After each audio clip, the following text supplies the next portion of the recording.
Hey, what's happening, everybody? It's Robert Stevens, Senior Vice President of Construction Sales with GSF Mortgage. You gotta be bad, you gotta be bold, you gotta be wiser. Slightly different backdrop today, just kind of decompressing from last week, getting ready to tee up Monday. It's going to be a great week. And I got to thinking, I'm 51 years old now, and when I started in mortgage banking, it was 1989. I had a Hewlett-Packard 12C. Remember the calculator to calculate payments?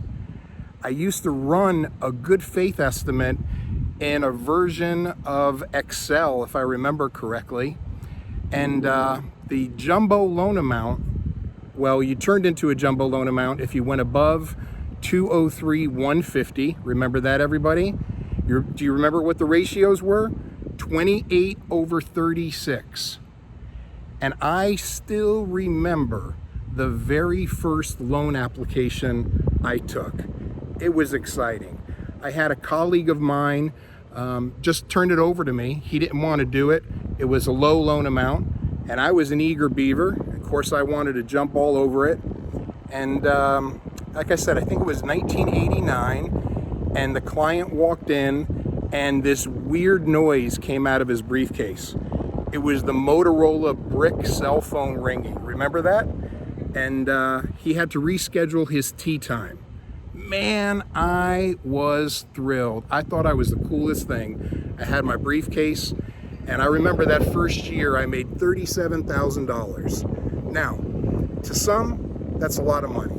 To me, back then, my God, I was loaded beyond. But it was the thrill, it was the chase, it was learning something new. My message today is you have to grow and you can't stay stagnant.